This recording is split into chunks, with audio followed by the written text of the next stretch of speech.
لله رب العالمين والصلاة والسلام على سيدنا محمد وعلى آله وصحبه أجمعين. سبحانك لا علم لنا إلا ما علمتنا إنك أنت العليم الحكيم. صدق الله العظيم. Untuk yang saya hormati, bersyukur dengan engkau berlapas, alhamdulillah. Salawat dan salam kepada junjungan alam Nabi Muhammad Rasulullah sallallahu alaihi wasallam. Allahumma salli ala sayyidina Muhammad wa ala ali sayyidina Muhammad. Mudah-mudahan kita layak menjadi umat yang mendapat syafaat. Amin ya rabbal alamin. Bapak Ibu yang saya hormati, salah satu yang perlu kita ketahui sejarah kurban itu dalam Al-Quran. Yang pertama, Allah ceritakan kalah antara Ibrahim dengan Ismail. Tapi dalam surah Al-Maidah ayat 27, Allah memberikan penjelasan yang jelas bahwa sejarah kurban itu pertama antara Qabil dan Habil. Watlu alaihim naba'ana Adam bil haqqi. Maka diceritakan dua anak Nabi Adam dengan cerita yang benar. Iza qadraba qurbanan fatuqabbila min ahadihima walam yutaqabbal min al-akhar. Satu di antara mereka sama-sama memberikan pengorbanan kurban sebagai pembuktian. Satu diterima, satu tidak diterima. Apa yang menyebabkan mereka menjadikan pengorbanan yang dikurbankan secara nyata? Imam Al-Baghawi dalam kitab tafsirnya Al-Baghawi bahwa persilangan pernikahanlah yang menimbulkan rasa rindu di antara anak Nabi Adam. Anak Nabi Adam Bapak Ibu arba'ina waladan fi 20 batuna. Anak Nabi Adam ini 40 anak Nabi Adam fi 20 batuna.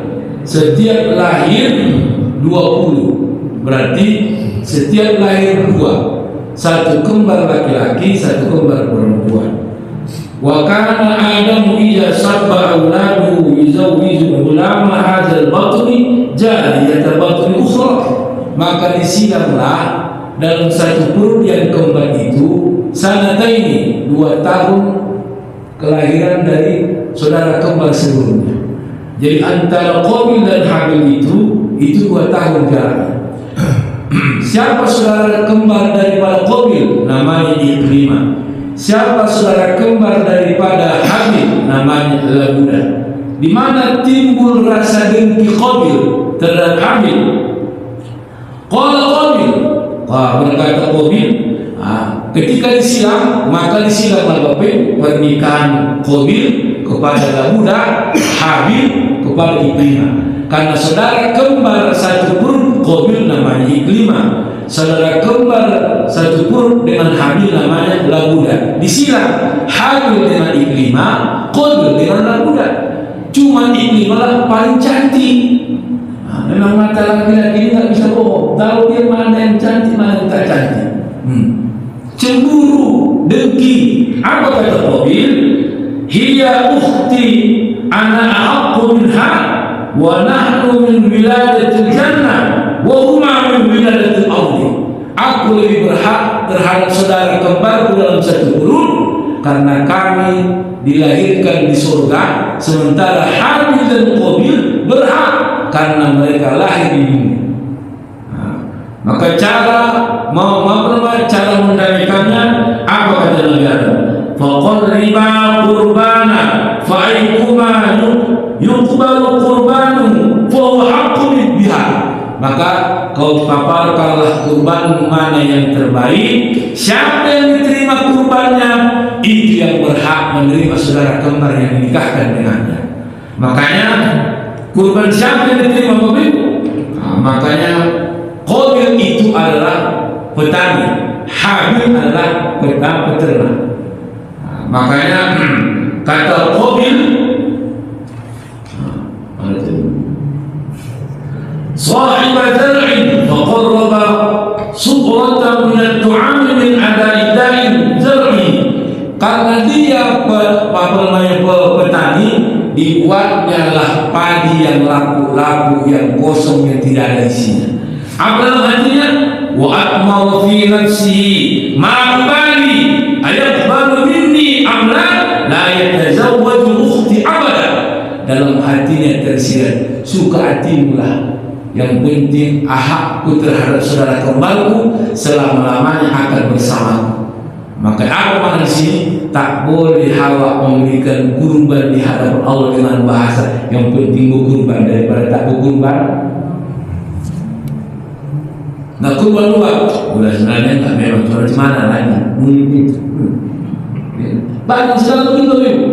Nanti kurban awak, ayah nggak berkurban cakap orang. Jadi apa?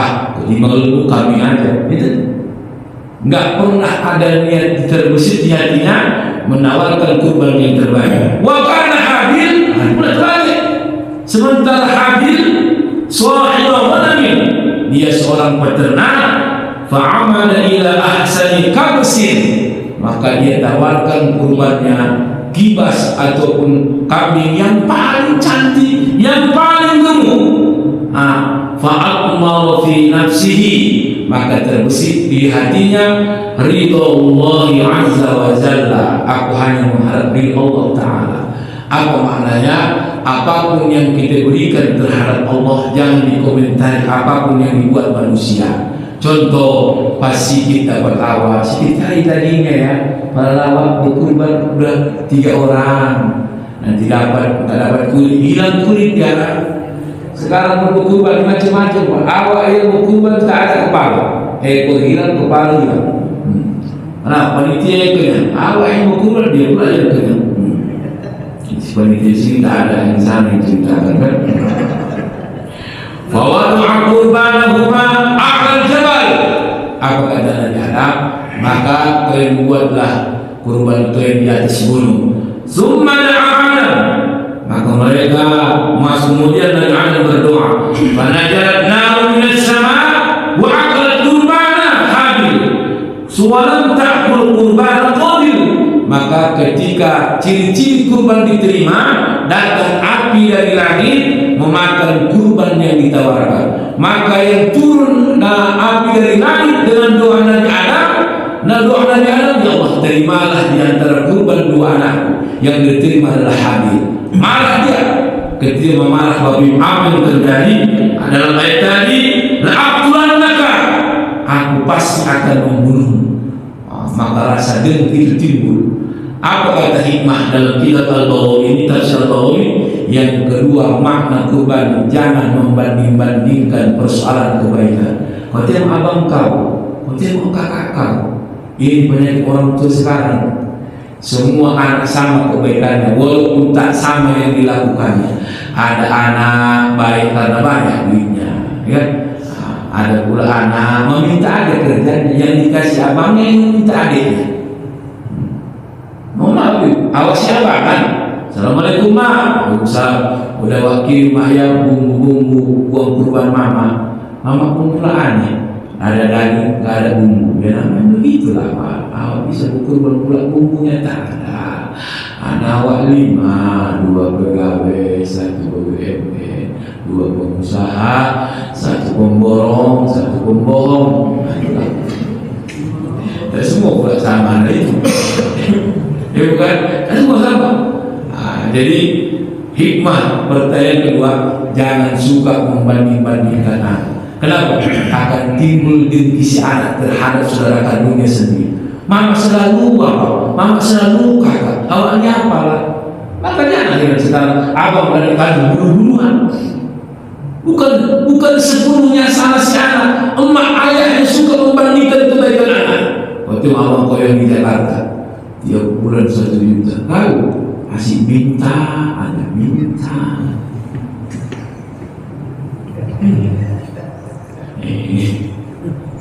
Ada pula saya pun mau maaf, itu saya rasakan. Adik saya 5, ya. Tak semua sama jiwanya, Kadang-kadang mak, kemana aku kirim ini mak? Kau kirimlah tempat adik kau. Awak kirim gopek nyampe 300, 200 nyampe coba, bukan ditambahin. Begitulah kadang-kadang awak berada itu. Assalamualaikum mak, udah nyampe gopek 300-nya. Oh dari potongnya itu, gimana ini? Terus ditambahin dari awak kan, dipotongnya pula. Tapi awak tanya mama awak, kenapa nggak ngomong? Udahlah, mama awak tadi, udah kau kan banyak duit, wajar lah Dibilangnya pun ada.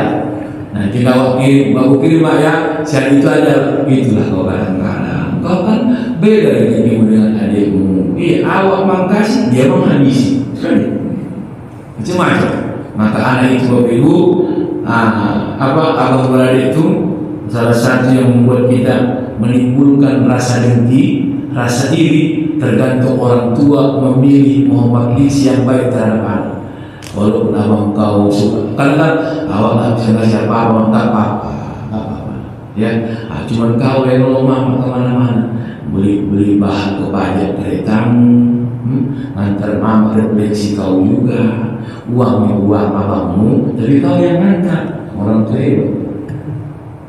Ini kalau asal kau, assalamualaikum, minta kan, masih minta, makanya anak terus jadi hati. Al-kalimatu ba'da an tuqala, salah satu yang menyakitkan tak bisa diputar balik, kata-kata yang sudah pernah diucapkan. Kalau dia sakit akan ingat sampai mati, kalau dia baik, kenangan baik akan disebut-sebut suatu saat nanti. Dulu pernah bapakku begini, saya pribadi dulu ayah ngomong begini, dulu makku pernah ngomong begini. Kenapa? Karena baik bahasa. Tapi kalau tak tahu ya, ini orang itu aja dari bahan yang hati-hati dilakukan.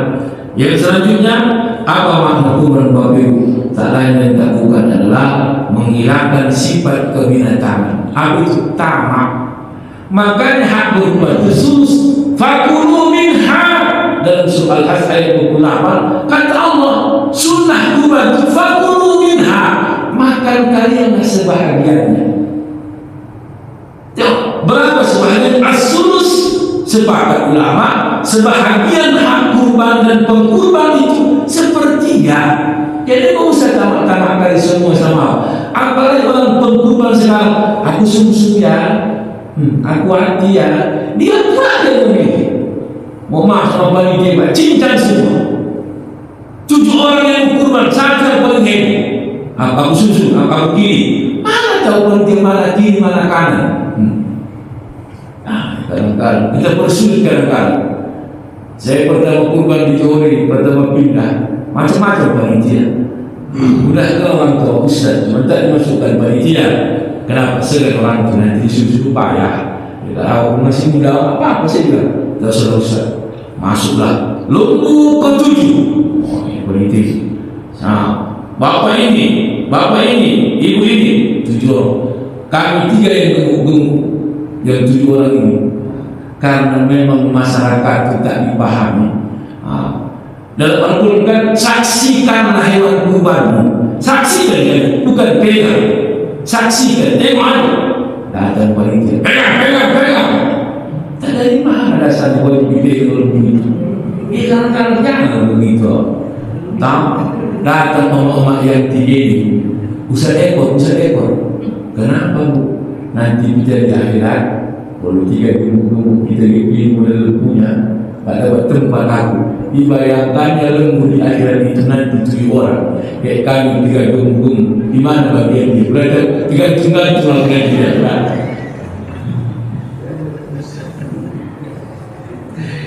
Masyarakat astagfirullahaladzim. Bu, tak mungkinlah lembu ini nanti dia lembu ini juga nanti dia kalau kita melewati Shiratal Mustaqim. Oh ya Ustaz, iyalah. Sempat kita 3 gemuk, bagaimana waktu di sana? Tangguh dari tangguh. Jadi seandainya lah yang awak kendara itu kurban di dunia dengan kurban di akhirat, bagaimana kami? Abang mengambil tadi dia ambil 100 kilo, kami cuma 40 kilo, tahan dia. Jadi jangan terlalu banyak variasi tapi menyalahi hukum. Tak apa kan? Nah, apa itu tamak itu? Ada salah satu filosofi kalimat tamak. To mim ain.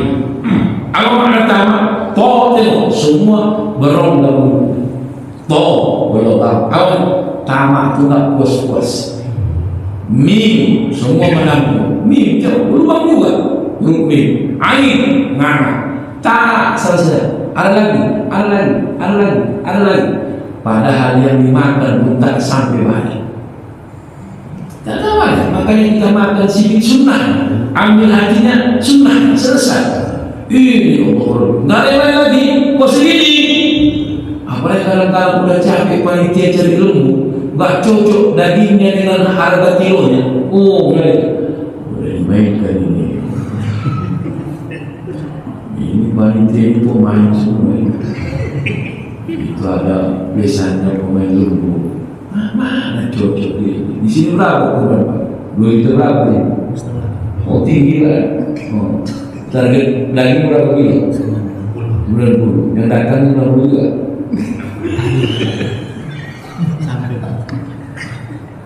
Kalau sekarang omong-omong ini, oh saya waktu ketika tempat saya lama panitia kurban sakit aja. Mulut omong-omong ini harus dijaga. Oh katanya lembu kayak kambing pun kayak kambing aja lembu itu luar biasa. Mau kucek dari waktu itu. Udah capek awak mencarinya setengah mati. Begitu datang lembu diantar panitia, wah kayak kambingnya kurus sekali pun tidak. Jangan begitu. Habis pahala ini gara-gara itu. Dari protes. Dan ya, kenapa begitu? Karena makna kurban itu bukan kalau mau banyak lagi pula bapak ibu yang lumayan rezekinya di komplek ini. Awak mengenal kalau daging beli rendang, tak mungkin awak sekali makan rendang, makan sop. 3 nanti mau di mana? Makan sop satu Medan, paling 50.000. Tapi di mana makna kurban? Orang menikmati apa yang kita cari selama ini. 2.500.000 masuklah hewan kurban, dimakan orang-orang yang tak pernah makan daging setiap tahun, masuklah rezeki yang dinikmati orang-orang. Itu yang kita persoalkan. Dan yang paling parah, kita yang berkurban 1/3 itu hak kita yang lain jangan diganggu panitia, biar yang lain dapat banyak bagiannya. Makanya saya semalam dari Pekanbaru, mohon maaf, ini saya dari Pekanbaru kurban nyampe Medan putar balik baru nyampe dari Paris jam 5 tadi. Untung alhamdulillah agak panjang ayat Imam itu tak terlambat lagi. Kita memang sengaja panjang ayat jangan terlambat. Dari Paris baru nyampe. Kan? Di sana apa persoalannya? Di sana persoalannya saking tamaknya ya Allah Rabbi. Itu kan baru kejadian. Udah dapat daging, apa lagi? Daging itu dituntut lagi panitia dapat kurban dari dia. Kupon daging untuk pengkurban selesai seperti bagian ini. Kalau mau bagi panitia, jangan lagi masukkan kurban sama panitia. Seperti itulah bagian awal hadiahkan sama keluarga.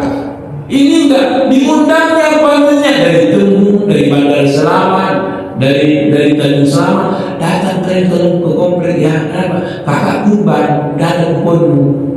Kurban awal itu yang awak bagi sama saudara, jangan diambil dari panitia. Itu namanya seperti bagian pengkurban. Ini tidak, makanya bagi masyarakat secuil. Kenapa yang pengkurban banyak? Jangan maaf. Awak maaf itulah dari kurban dengan ibadah yang lain.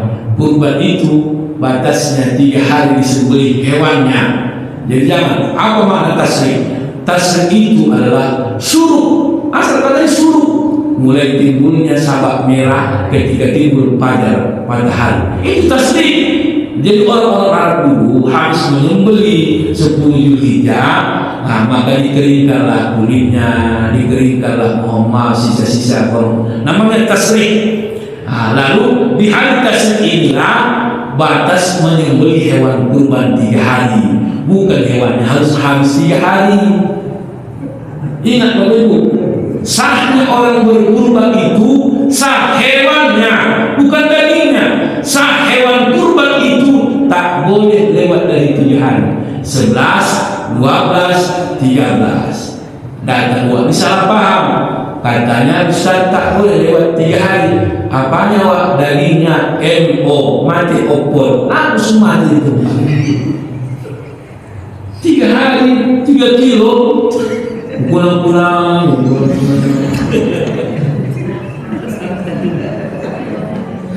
Bagus saya musuh naik daripada mati di tempat. Maksudnya Saya minta tolong, kadang-kadang jamaah ini udah balik mengaji, lain yang dipikirkan, maka stres saya kesusahan. Kata Ustaz kami, dia kadang-kadang pula kami, dia yang bodoh, kadang-kadang kan. Kata Ustaz kami, belum tentu kan Ustaz begitu. Jangan kadang-kadang penceramah ini. Kata Ustaz kami, Ustaz dagingnya ini, bukan dagingnya, hewannya.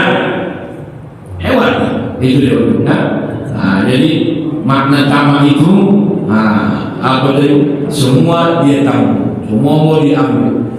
Jadi jangan. Bapak Ibu yang saya hormati, yang selanjutnya apa makna kurban itu? Ridho. Di mana ridhonya? Semua dikorbankannya atas hartanya dan jiwanya. Kalau Ismail mengorbankan jiwanya terhadap ayahnya, kita mengorbankan harta kita untuk Allah Subhanahu wa Ta'ala. Apa yang perbedaan Ismail dengan Ismail anak Ibrahim? Satu bedanya, kalau Ismail anak Nabi Ibrahim dikorbankannya hartanya untuk ayahnya. Kalau Ismail di Kota Medan mengorbankan ayahnya untuk anaknya. Gimana contohnya? Ayahlah pegawai tak ada duitnya, mainkan. Ayah kepala dinas membutuhkan apanya? Tak ada minta ayah. Inilah anak Ismail di Kota Medan. Dikorbankannya ayahnya masuk penjara gara-gara kebutuhan anaknya. Jangan kesimpul. Ismail itu pernah bercerai. Dalam kitab Safa'ul fi Baladil Ahbal Haram, penulisnya Muhammad Fasih Al-Maqdi.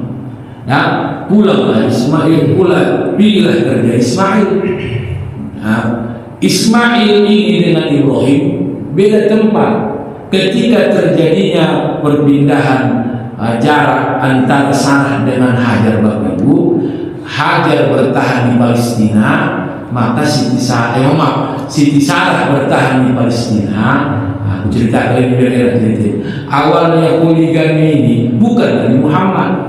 Awal poligami yang diakui oleh Al-Quran sejarahnya sah, sahih, jelas Ibrahim dengan Sarah dan Hajar. Tapi yang menawarkan poligami ini adalah bukan kemauan Ibrahim, tapi kemauan Sarah. Apa saja? Aku hafal lagu tadi perlu. Inna rabba ahramani Allah walada fadkhul ala amati la Allah razaqani walada minha. Datanglah Sarah, wahai Hajar, ya, datanglah Sarah kepada Ibrahim. Sesungguhnya Allah sudah menakdirkan aku sebagai perempuan yang tua, mandul, takkan mungkin punya anak. Jangan bahasa. Fadkhul ala amati, maka nikahilah budakku ini. La Allah razaqani walada minha. Semoga Allah memberikan rezeki anak darinya. Tengok, Sarah yang menawarkan Ibrahim menikahi Hajar, tapi Sarah ketika Ibrahim menikah dengan Hajar, Sarah cemburu. Inilah banyak perempuan ini. Dia yang menyuruh, dia pula yang marah. Jangan mau tertipu Pak, hati-hati Pak. Nikahan itu tak pampak ikhlas. Bentar ikhlas, bentar. Habis itu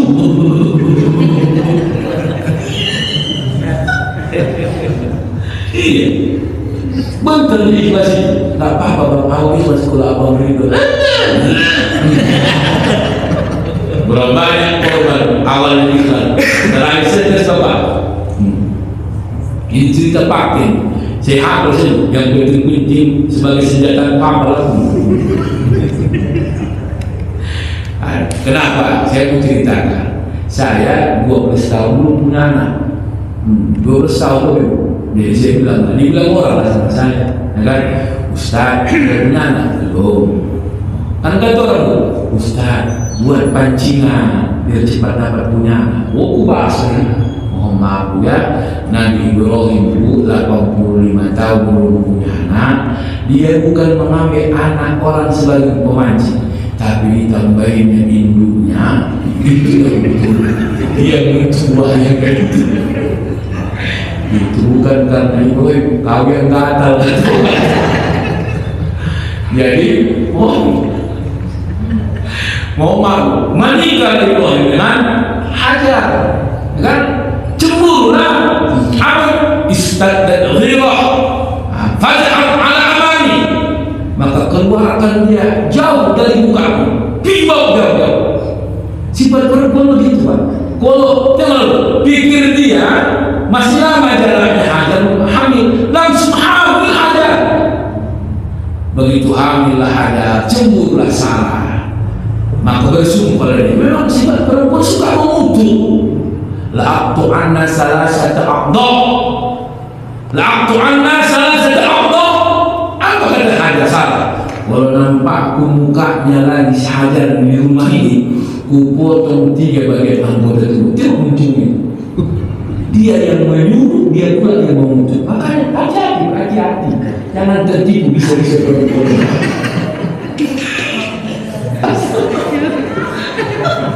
Sedangkan tidak apa-apa. Kurasa pasal dengan kayak gitu ya. Pas. Iya, awak yang dikasihnya buah apa peluang, awak yang diterjunkan ke lorong itu. Coba lalu, tengok ini sahih cerita ini. Sarah yang menawarkan menikah tadi, nah, biar adalah anak Ibrahim. Ketika hamil saja ada cemburu dia. Lain Ismail, jangan nampak pada ibunya. Disitulah sejarahnya Bu. 3 anggota bagian tubuh perempuan sunnah dilubangi, sunnah diambil sedikit bagiannya. Bagaimana cara Ibrahim membalas najar sumpah Sarah? Maka kata Ibrahim kepada Hajar, bayarlah sumpahmu. Maka dilubangilah 2 telinga Siti Hajar. Baru satu lagi, maka sunnah kan, walaupun tak wajib, diambil sedikit kulit bagian faras daripada khitan perempuan. Itulah 3 tadi. Jadi itu sejarah itu. Jadi asal melubangi anti-anti itu karena sumpah mengkutuk Sarah sama Hajar. Dia tahu makanya hati. Iya, pagi-pagi aja emosi saja. Coba lah, ini kan makna itu. Ya, saya pribadi bagi ibu, alhamdulillah, saya 2 kali merangkap umur semua dari hamba Allah.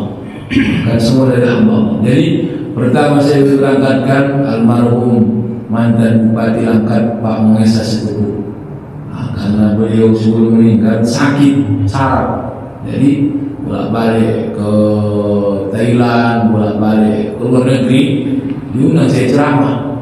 Jadi ketika saya ceramah, lucu rasanya sampai ketawa, sampai berair mata. Apa kata? Inilah kesehatan yang payah. Jadi Bapak Ibu saya kadang-kadang, kenapa? Aku bosan payah ketawa. Nengok muka Ustaz, nengok muka saya ketawa Pak bisa. Nengok muka aku. Tapi ada kadang-kadang jamaah ini, awak buat ketawa, saya pun tak mau.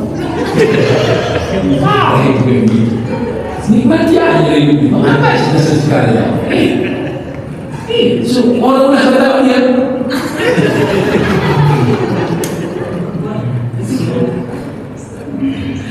Saya jujur kalau Bapak Anda tahu karakter ceramah saya, di mana-mana saya ceramah tak bisa. Memang karakter saya suka selalu.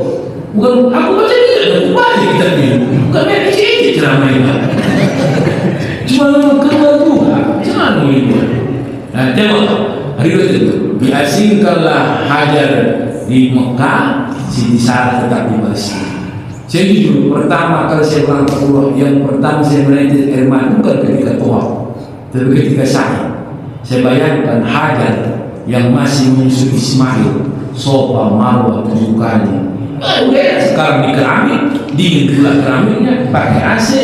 Macam mana ketika Muhammad, ketika Hajar tak ada tumbuh-tumbuhan, itu ada gunung pasir panas. Apa katanya? Allah, ridhonya Hajar itu dipegangnya lah kerah baju Ibrahim.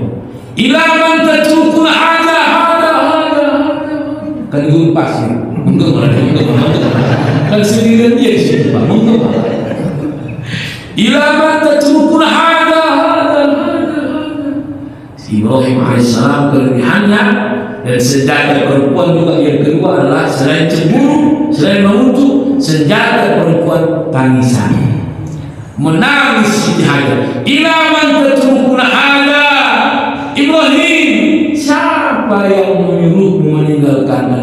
di sini yang tak ada tumbuh-tumbuhan, penghuninya tak ada, gunung pasir panas, air tak ada, ilaman tercukuna haja, bolak-balik Siti Hajar. Siapa yang menyuruh kau meninggalkan kami? Siapa Ibrahim? Ibrahim tidak menatap sekalipun ke arah belakang Siti Hajar. Kenapa? Kalau ditatapnya tulisan Siti Hajar, Ismail yang istrinya pasti berhenti Ibrahim. Maka kau tengok perempuan nangis, jangan tengok muka, jangan, tidak. Karena makin ditengok makin bertiga. Dari dulu udah ada sebab perempuan kayak gini.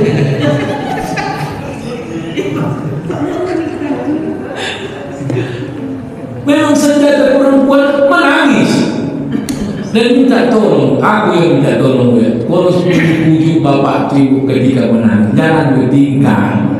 Itu paling korban. Udah waktu pujuk, apa tahu? Jangan dari itu. Kalau sudah dipujuk, apa bah? Elok ini makin bertingkah. Apa tahu? Udah, nggak mau aku. Pula begitu dengan perempuan, Pak, tinggalkan aja, biarkan dia menangis sendiri. Lama-lama capek itu. Tengoknya, nggak ada lagi. Udah minum sadar dia. Ibu tuh.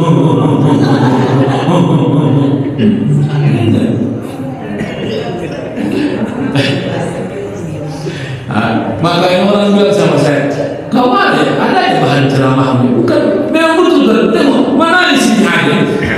Jadi kalau kita membaca kitab cuma membelok-belokkan sedikit, lucu gitu. Cuma kalau kita membaca kan lucu. Yang lucunya dia ketawa, dia mah ketawa. Ada urusan kayak gitu kan. Tengok, dipegang. Apa kata Ibrahim? Allah yang menyuruhkan. Apa jawab Siti Hajar? Allahu la yudawwi'ana. Kalau Allah yang menyuruh Ibrahim meninggalkan kami dengan Ismail, pasti Allah menjamin kami tinggal di sini. Apa maknanya? Jangan bergantung sepenuhnya kepada suami. Maka ibu bergantung kepada Allah. Tapi apapun mohon ridho dari suami.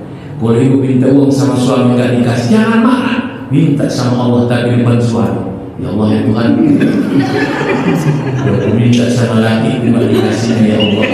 Kalau bisa dihitung dari pagi, jangan berharap kepada suami, berharap kepada Allah. Dengar dia dua punya Allah. Bulan-bulan kalau nggak dikasih, cabut aja nyawanya. Itu disebut. Nah,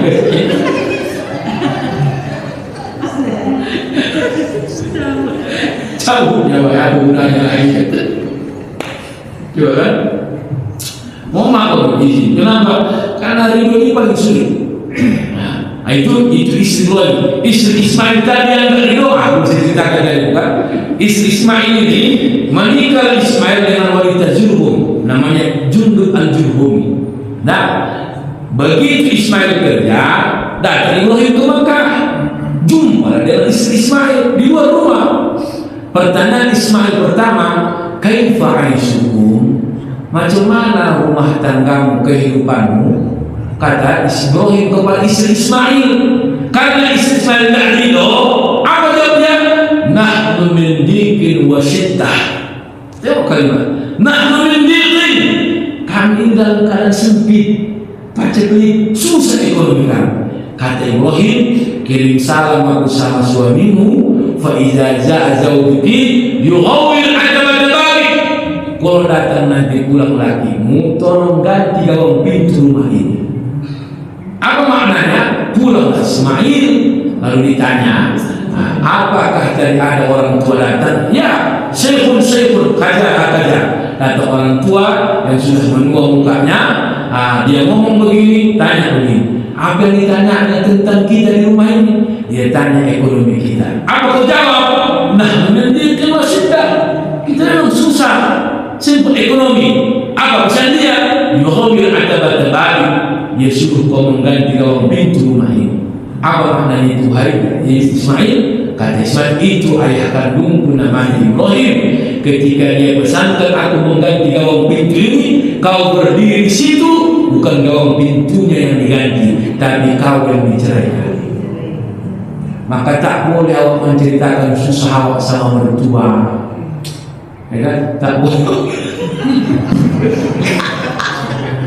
Pahit kali langsung muncul. Pahit langsung berkecap ya. Saking pahitnya ni.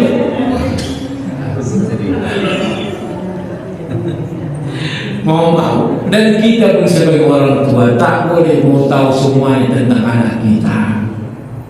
Maka kalau sudah menikah anak Bapak Ibu, biarkan dia berjuang sendiri. Apapun yang kita lihat tak sesuai dengan harapan, tutup lisan kita. Jangan rendahkan perjuangan mereka berdua. Dan istri itu sudah pandai menyimpannya. Orang dulu begitu. Macam mana pun sudah ekonominya, tak pernah sampai sama mertua, tak pernah sampai sama orang tua. Saya alhamdulillah mengkuliahkan adik saya 5 orang, tinggal di masjid, narik beca. Nggak tahu ayah emak saya hampir 2 tahun saya narik beca. Nggak tahu. Kenapa? Tak saya ceritakan. Begitu dah wisuda saya tinggal di masjid, orang mesti bilang, anak wah luar biasa. Ini kalau 1 minggu narik beca disambung. Nanti kalau sore jual bakso keliling, nanti pecah, pecah semua wakil. Para bubur, rupanya selama ini pukul tengahnya terbelah lah. Rupanya penjual itu bukan tengahnya dipukulnya, sudutnya nggak pecah, peotnya, apa yang terjadi? Oh iya, menang semua kan. Kenapa kau narik beca ni? Kalau tak narik beca aku mah adikku 4 tak mungkin bisa kuliah. Kenapa kau jual baskom? Ngapain? Tak apa. Nah, dulu Pak, mau maaf kan, dulu penjaga masjid tak ada gajinya. Bukan kayak sekarang UMR 2 juta, 2,5 juta. Dulu tak ada. Tahun 2000-an saya kuliah, tak ada dari penjaga masjid. Maka rata-rata dulu orang penjaga masjid itu mandiri. Narik beca, jual lontong, saya jual baskom. Tapi alhamdulillah rata-rata Pak penjaga masjid tahun 2000 semua berhasil. Kenapa? Sifat mandirinya sosialnya tinggi. Anak penjaga sekarang disini ya. Anak penjaga masjid sekarang siapa juga? Habis sholat pulang, ya kan? Masuk kamar. Awal dulu habis sholat maghrib bisa duduk di depan. Kenapa? Mencuri perhatian. Mana tuh disuruh beli makan malam? Dulu gitu Pak. Jadi makanya tinggi sosial. Anak sekarang tidak kereta yang tahanan habis maghrib ke isya tinggi dia nongkrong bersama kawan dia, pulang jam 12 subuh bangun, habis subuh ada pengajian. Kalau dulu habis subuh minum teh, awal yang menyampaikannya cerita lah. Saya dulu begitu, saya ingat dulu. Kalau kau nanti punya rezeki, jangan dulu mobil, jangan dulu kereta, jangan dulu handphone, apa tanah. Kenapa? Tanah ini diciptakan 1 kali, pemiliknya yang berbeda-beda. Maka saya lagi udah boleh Pak, walaupun sawah kita merawat daerah sana. Kenapa? Sekarang alhamdulillah walaupun kosong dan sawah, belakang udah panen sekian ton. Oh ya tenang, nasihat orang tua dulu. Kalau sekarang keren, kan handphone 2 paketnya nggak ada. Makanya nongkrong aja agak itu. Asal mengharap WiFi ya, dulunya punya kafe. Sandal 14, gue 250.000 kan. Ridho, jangan cerita. Mau maaf ya, kalau suatu saat ada kesusahan, bilang yang baik-baik. Anak sekarang tak begitu, bagaimana sekarang menikah? Dorong mengan. Orang dulu kayak ibu sekarang, yang pemain lama kan pemain lama. Yang pemain baru kan kayak tadi, 40 ke bawah, pemain baru. Kalau 45 kelas pemain lama, beda karakter pernikahan. 45 ke atas sekarang usia 50 itu paling pandai, ini paling keresahan tak dipublikasikan. Anak sekarang masalah sedikit publikasikan. Yang paling parah kan perempuan yang ketiga Pak, ini diungkapkan usia itu. Pantang nanti 6 bulan ya lagi yang menganggur, belum lagi pas rezeki yang dicari, langsung juga cerai. Saya pun ceramah di bulan agama. Saya tanya, kenapa Bapak Ibu mau cerai? Laki saya tak tanggung jawab Pak Ustaz. Berapa bulan dia tak tahu, berapa tahun tak tanggung jawab. 6 bulan Pak Ustaz. Bapak Ibu menikah dengan Bapak berapa tahun? 15 tahun. Bugas langsung 15 tahun untuk menikah, 14 tahun 6 bulan ditanggung jawab ibu. Tak pernah kamu untuk cerai. 6 bulan mengganggu, kamu untuk cerai. Hujan dia. Balik lagi. manggung lain. Ya 14 jam itu kemana biar dikasih bapak? Tolonglah pikirkan. Baru lagi 2 bulan pensiun, Pak. Gerak. Jangan dibaca, gerak. Udah panjang, gerak. Ganti gula.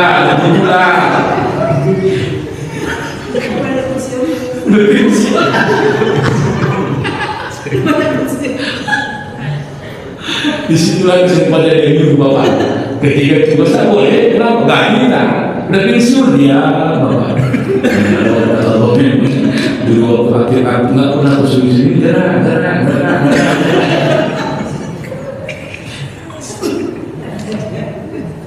Rio lah, apa semua ada masanya. Tapi selama yang begini aja, ada masanya pensiun kepala dinas, ada masanya pensiun. Dulu awak mau istri kakak, istri manajer, ada masanya pensiun. Rio lah awak. Jangan ikuti gaya awak yang dulu punya segala, sedangkan punya apa-apa. Yang setes laki-laki, makanya laki-laki banyak macam buat apa? Nggak ada sempat berpikir. Nanti dulu sikit, masih ngelamun, salah. Nanti nongkrong ngopi,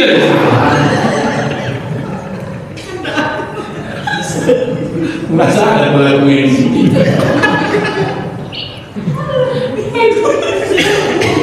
Biar sehat dia, balik biar sehat. Ini pulang lagi. Nanti mau dia naik sepeda, sepeda lupa pulang, salah. Nanti mau dia, lupa rumah, nongkrong, salah. Di rumah aja, jangan di rumah aja keluar, salah lagi. Kasih nak bapak-bapaknya, menunggu. Aku sama biniku, bilang kalau aku di rumah berarti kosong, jangan tanya kemana. Jadi kalau di rumah kosong, dia kau kosong.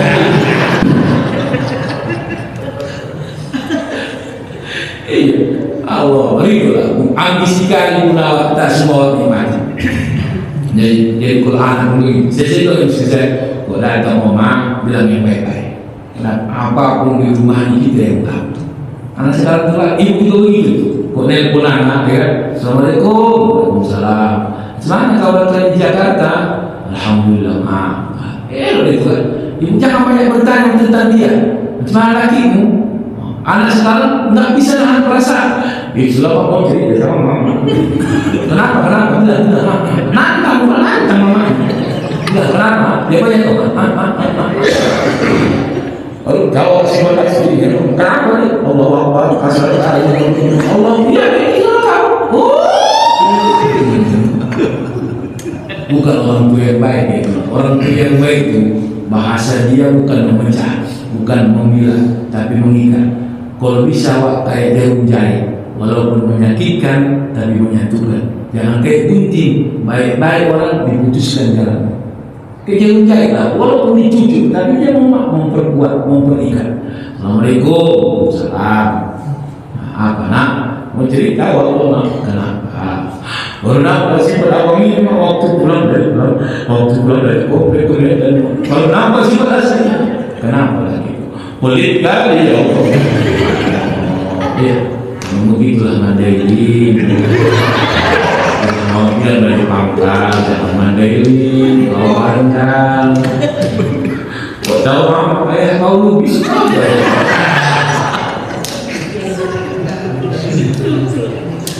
Iya maksudnya. Apalagi sifat lagi kau yang untuk ceritakan. Wah ya Allah, Makassar kali suka kali membaiki tahap yang dapat. Kalau dipukulnya enggak, semua apa yang dipegangnya bumbat, semua ditumpuk.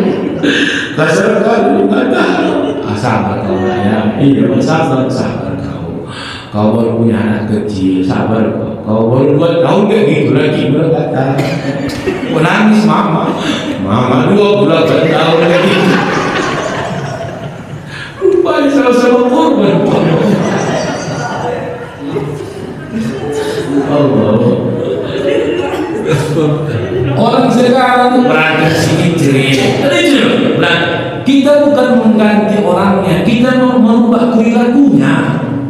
Kita ganti pun orangnya. Kalau nggak hidup kita perilakunya semua sama.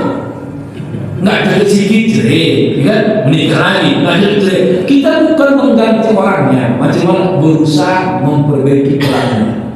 Ya, jadi 4 makna kurban yang sebenarnya. Pertama, menghilangkan penyakit hasad. Yang kedua, menghilangkan sifat kecemburuan.